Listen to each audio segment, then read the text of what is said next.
Hey, what's going on? Luke here, and we're here to do my tips and predictions for round 13 of the 2022 NRL season. Now, State of Origin is next week, so all the teams that are playing this week, they're going to be a little bit whack. There's going to be a lot of players who aren't playing because obviously they're going to be playing State of Origin. So there's probably going to be some subpar games. I know around Origin time, people lose a lot of interest in terms of like the actual NRL product because all the focus is just on State of Origin. Now, for this sort of video, I'm just going to be doing a one take. At least that's the plan anyways. I'm not going to think too in depth about it because I feel like if I go in depth, I'm just going to be talking about reserve grade players that I don't really know, and just like you kind of get the point with that one. I can barely pick okay, that one take didn't last long, but I was going to say I can barely pick a game in general, let alone like analysing a game with players that I don't really know about. So I'm just going to go through all the games. Like I said, I'm going to try and take it, I guess is how I'm going to go. But yeah, we're going to start off with the first game, the Gold Coast Titans up against the North Queensland Cowboys. Everything suggests that the Cowboys will win this one, although they are missing a lot of players. Looking at the outs, Nanai's out, Cotter's out, Dearden's out, Valentine Holmes. I wouldn't be surprised if Dearden... Actually, no, he is 18th man. He won't be released. I think that all the players who are going to play have been released already from Origin camp. Big Tino's out for the Titans. Dave Feeder's out due to injury, not in the Origin side, but apparently out injured. Just looking at the sides, like everything screams that Titans should win this one because of the outs for the Cowboys. Can't say that confidently, but I am going to be tipping the Titans. Let's go 1-12. I think it'll be a tight one. On to the next game. It's the Penrith Panthers up against my Canterbury Bankstown Bulldogs. Straight up, going to be tipping the Panthers. I know lots of outs looking at them. Bulldogs have the exact same lineup, I just want to point out. But just looking at the outs for Penrith, you got To'o, you got Yo, you got Jerome Lawiley and Martin, Nathan Cleary, Stephen Crichton. All in the New South Wales side, all absolute champions. Can they replace them though?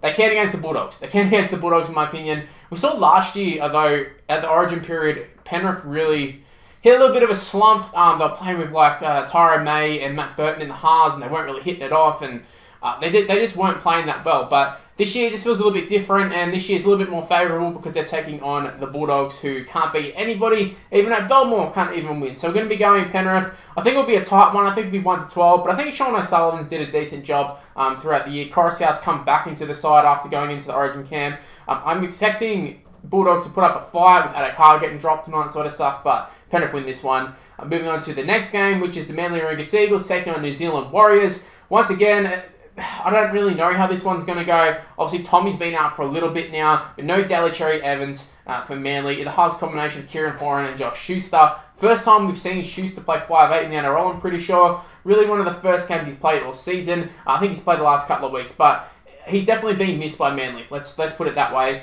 He's been missed, but I mean with the Warriors, like they're another one that I don't really know what I'm going to get out of the Warriors, but I don't really know what I'm going to get out of this Manly side because there's so many new faces. Because Cherry Evans is out, I think I'm going to tip the Warriors. It just seems logical. No Cherry Evans, no Manly. Well, no Trbojevic as well, but they do have Jake though. They do have Jake, so he is in the side. It's still an okay forward pack, but yeah, I'm going to go Warriors for this one. I don't know if that's an upset or not.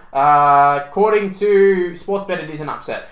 Next game is the Raiders up against the Roosters, which is actually the last game of the round because there's lots of buys and all that sort of stuff. So I'm going to be tipping, let's go with the Raiders. I'm going to be going with the Raiders. No Daniel Tupou, no James Tedesco, no Lindsay Collins for the Roosters. They're still a very, very good side, just looking at the rest of them. Joey Manu playing fullback. We've got Kevin LeGuam in the centres. Sawali has been allowed to play despite being in the Origin squad.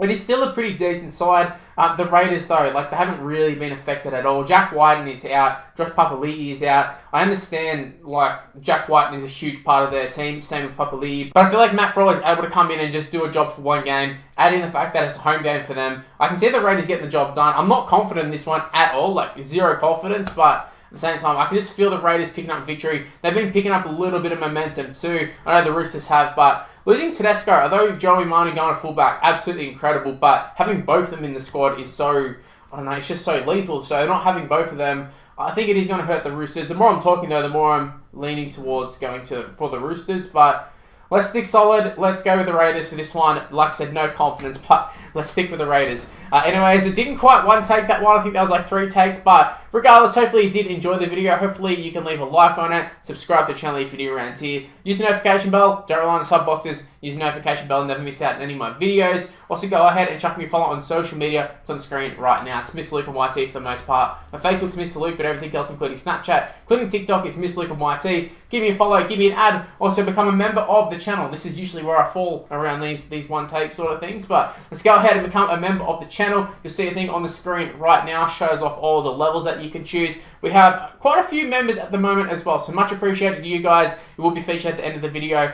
like always. Just massive shout out to you guys. You've been supporting me massively, so thank you very much. Thank you for becoming a member, and thank you for watching this video. Stay tuned for more content. We've got the State of Origin coming up, so plenty of videos to be made. Anyways, stay tuned for more content, and I'll see you for the next one. See yous.